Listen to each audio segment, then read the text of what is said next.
Saeed, and for everyone coming here tonight. So, as you heard, I'm going to talk about natural disasters, and specifically, I'm going to talk about wrath. Kind of exciting. But again, my topic is natural disasters and our experience of God within those. And one can talk about God and disaster in a lot of different ways, but for reasons I'll talk about, I'm going to talk about wrath. And it's a loaded word, I think. It's not one we talk about a lot in Swift Hall, and it's easily co-opted, I think, to condemn people. And so we're going to deconstruct it a little bit. But I didn't begin my sort of process of my thesis at wrath. I began it with my relationship to a place.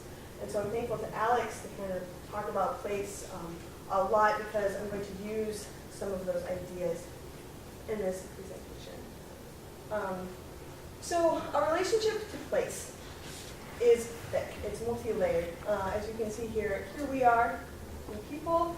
Place involves our natural environment, and it also involves God. So it has all of these elements, and I want to explore, again, specifically kind of this area here.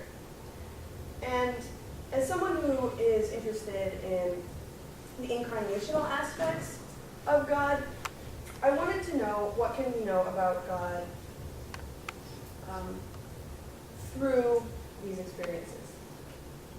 So again, we're all connected, and so, but often I think what bothered me in thinking about my thesis is these relationships are always articulated very positive, like we enjoy nature, but at a distance, and that's true, yes, but is that our only connection to nature? I would wager no. And again, that is because this relationship is one that is multi-layered. So one can enjoy a sunset, and we can know a lot about these experiences. So I don't want to discount that. We can know about God's goodness and God's majesty. So you can't really tell, but this is me enjoying this beautiful sunset in Mexico a while back. And so natural disasters then were a way for me to explore the negative instantiations of this relationship. Because again, we can talk about this and we can value it, but it wasn't enough for me. I wanted to struggle with this issue of a thicker definition of relationship, one that is more ambiguous, and one that resonates, I think, more with people in urban environments, people of lots of different places.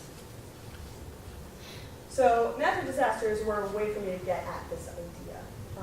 Because as you can see, we can have this relationship, but in natural disaster, the connection is not there. There's a lot of suffering. And disasters, I think, are particularly interesting because not only do you have sort of the loss of place, and we can value places and they mean a lot to us, and one's home can be destroyed, one's neighborhood. That's significant. But the flip side of that experience is one where you experience nature as evil, where nature is the thing that hurts you, that hurts your family. This is a picture, this is from Haiti, the earthquake a few years back, and this is a woman after Hurricane Katrina. So I wanted to also grapple with this experience that people have, where we are victims. And this is where I came across the idea of wrath. I used Katrina as my case study in my paper for other reasons, but one of which is because I've been there a couple times to do sort of relief work. And you heard wrath a lot in sort of Katrina language. And it was mostly sort of condemnation for supposed moral failings. You heard it a lot from sort of right-wing Christian conservative groups to talk about sort of issues of personal piety, sort of like the existence of the French Quarter, et cetera, et cetera. And just to be clear. I don't know if you all know this. I don't ascribe to that view at all. Even though I'm talking about wrath, I think it's bogus. And one of the reasons I think that it's bogus, not least of which, is because of the view I have of science, where God does not sort of arbitrarily change natural laws, laws of physics, laws of biology. There are rules for the way a storm works, and storms happen for certain reasons, right? So I don't think that that makes any sense. But still, I take incarnation seriously. I take immanence seriously. So then, the rub for me became, how do I understand the role of God, the relationship of God to me when I have this kind of experience? Yeah, so this is the problem that I kept running up against. I didn't know how to think about this. And I think it's important that we think about it as people in ministry, as theologians in the public square. Because to just say no, that way of characterizing God as wrathful is wrong, is good, but it didn't seem good enough to only just say no, and then the rest is silence. How do we offer a constructive religious response that also takes science seriously? What kinds of things can we say? Can we then talk about wrath? And if we say wrath, then what do we mean by that? What does it mean to talk about wrath as someone who understands the way that science works, but also wants to interpret it theologically? But one where God is not sort of wielding a hammer over people. So that's where I got to wrath. And it turns out there is a way to think about it. Oh yeah, so this is sort of the damage that we face. And the first theologian I turned to think about this was, there's Tillich. So this is what Tillich has to say on wrath. The experience of the wrath of God is the awareness of the self-destructive nature of evil, of those acts and attitudes in which the finite creature keeps itself separated from the ground of being and resists God's uniting love. Now that's a lot. That's a lot. Tillich is a tough one at best, and so we're not going to totally exegete this. But to go back to this diagram, the way that I sort of took Tillich to be talking about wrath in general is here we are, and we've got this relationship to nature and to God, and something sort of goes wrong there. Tillich talks about the unity of love and justice in the ground of being, and those are sort of united in God, but in these relationships that we have, those things are torn apart. And so his example of love and justice being separated parallels grace and wrath being separated. So it's the self-awareness of our estrangement. And so I put this box around here to show that we are cut off and we know it. And we do things sometimes, or things are done to us that causes that sort of isolation. And so when we're aware of our isolation, then we have acts and attitudes, and when we keep ourselves separated, that's where you get the experience of wrath. Now, for Tillich, wrath is a symbol. So I'm not talking literal, a storm is wrath, Tillich's not so into that, but as a symbol, it does have value. And again, Tillich has a whole probably volume on what he means by symbol, but just suffice it to say that a symbol participates in that which it symbolizes. So the materiality of the symbol matters, it's significant, but it also goes beyond that. It points beyond itself. So what it's saying is not totally within that. So God as wrath or judge in a storm goes beyond just this one example, like hurricane. So that's Tillich on wrath, but I wanted to turn to another theologian who talks about wrath more specifically in response to the relationship that we have to creation. And so I want to look at James Gustafson. Now, so I'll just cover this real quick. The religious consciousness confronts the judgment and wrath of God on these occasions, and the consequences of our commissions and omissions signal a serious distortion of relationships between persons and society in relation to nature. Again, that's a lot. So Gustafson is interesting because he was, I think, in the 70s. He was Professor Schweiker's advisor, who was then my advisor. So that's kind of cool. So I feel like I'm in this little lineage thing. But what I like about Gustafson is he specifically talks about the distortion of relationships that we have. So if we go then to our diagram again, very official theological understandings here. Here we are, and sort of that perfect relationship that we have gets all cattywampus. And wrath is a religious consciousness. So again, for Gustafson, it is a symbol, it is an experience that we can have. And it's not to say that one automatically experiences wrath, but one can.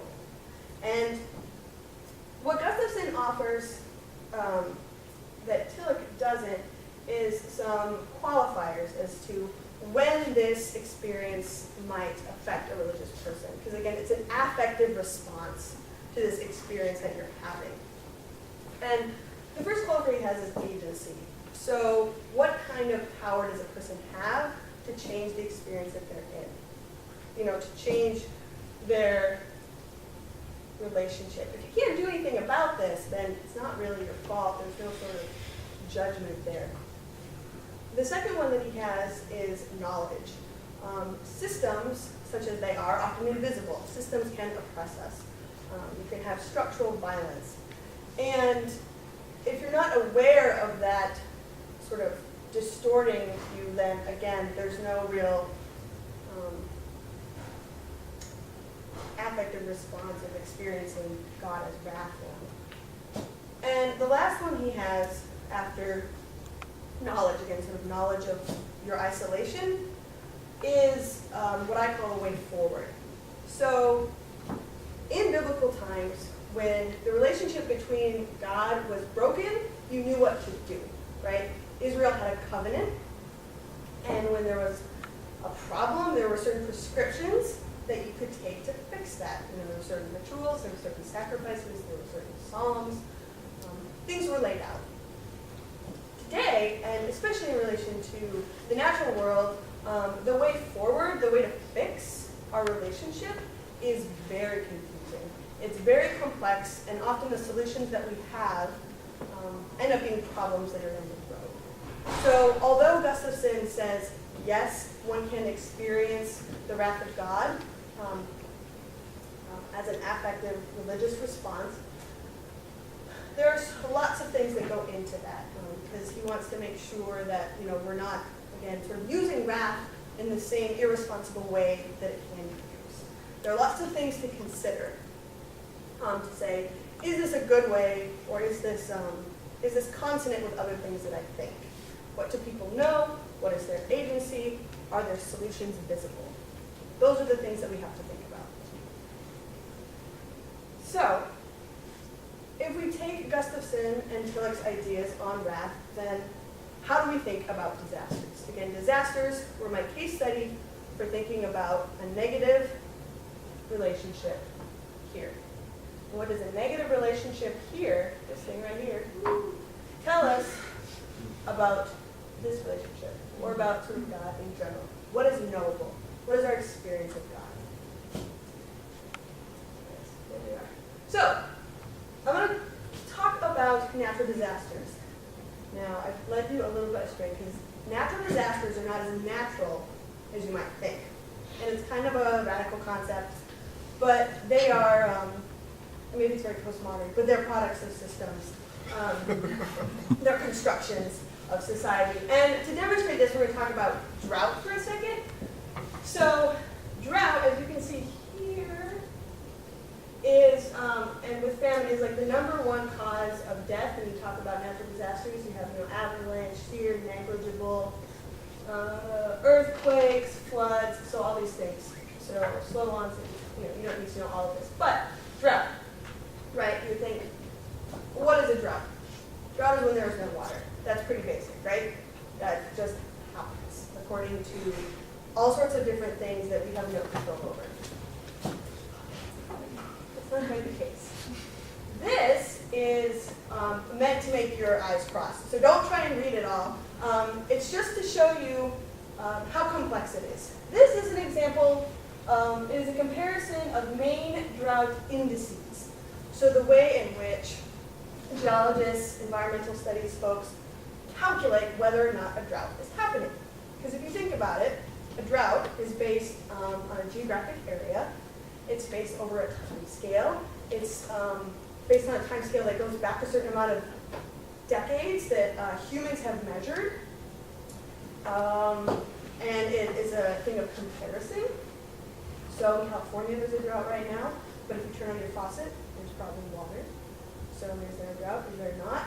Where is the water going in California? Some of it's being going to grow alfalfa, which gets shipped overseas. So water is actively leaving the state in the form of alfalfa. Why is there a drought in California? So it's very complex. There's lots of ways you can measure it. And again, don't really need to read all this. But it goes on and on and on. Is there a drought? Is there not a drought? It's hard to say. So, disasters somewhat denaturalized. This is my definition of disasters. The conjunction of a human population and a potentially destructive agent do not inevitably produce a disaster. Rather, a disaster becomes unavoidable in the context of a historically produced pattern of vulnerability. So I break that down in a nice little equation. Human systems plus natural systems plus vulnerability equals disaster.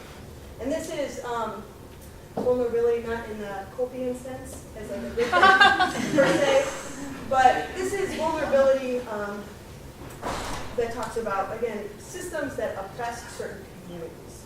So in the disaster literature, there's a lot of talk about communities of resilience and communities of vulnerability, and the way that those things are institutionalized. So when you collide these things with hazardous event, that's when you get disaster. So as we can see here, and this again is just to sort of illustrate this idea, when you look at disasters, certain regions of the area or the world are very large, and certain regions are very small.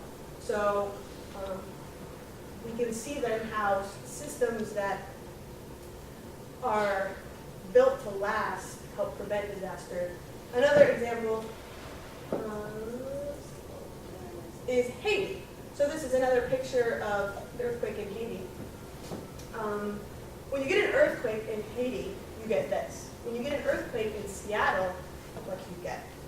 Not much, because Seattle is a system built on hydraulics. So when there are plate tectonics moving in that region of the country, it is such that a petri dish in a lab doesn't even have to move.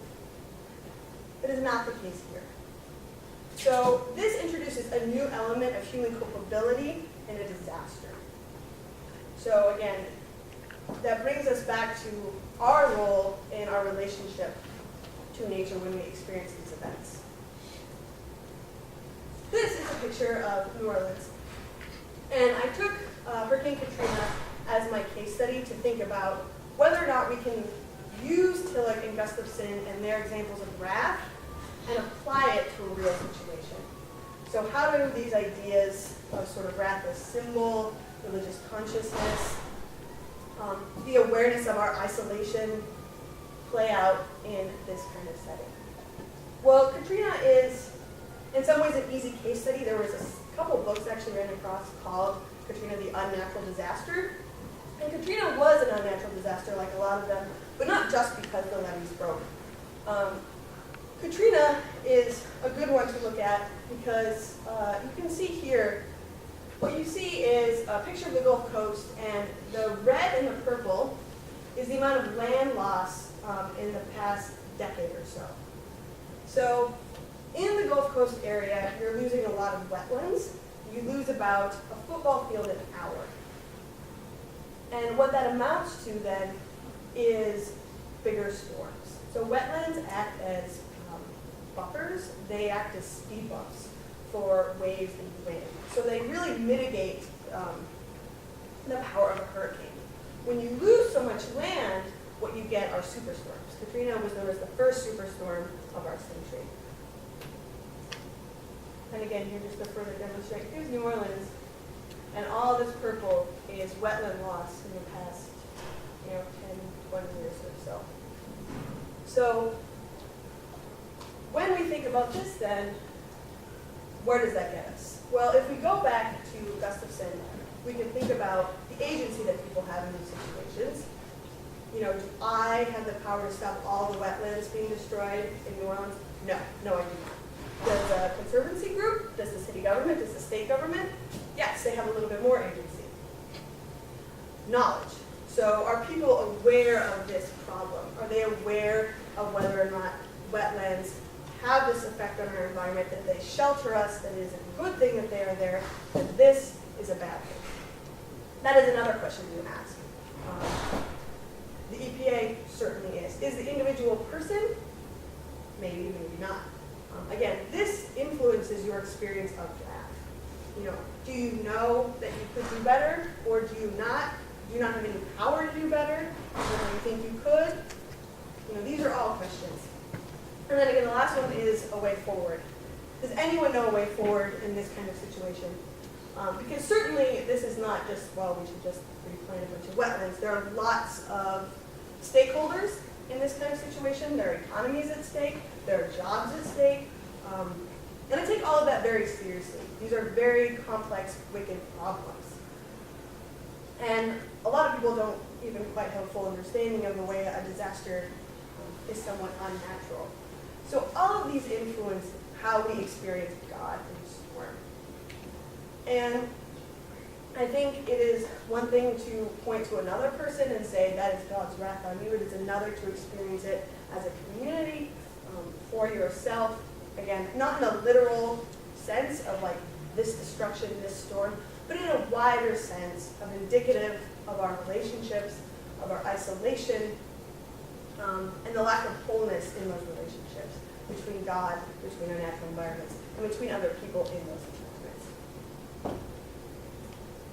So in conclusion, and again, there's a lot here, and I meant to say earlier at the beginning, I looked at wrath as just one piece. I don't understand it on its own. Sort of God as wrathful and judge sits in between God as creator and God as redeemer. So you have to think about it all. But because I felt like this got sort of a lack of focus, and it's a real tough one, that's why I wanted to just talk about wrath. So again, wrath is an experience of the religious person. It is a symbol. It is not sort of a literal punishment. It indicates something broader. Disasters can be examples of wrath because we are isolating ourselves and sort of distorting our relationships in systems, but again, our culpability and our knowledge and our agency vary widely across the board. And yes, and our experience of wrath depends on these things within those systems, whether or not we experience the wrath of God. So that's my presentation. And you can take questions.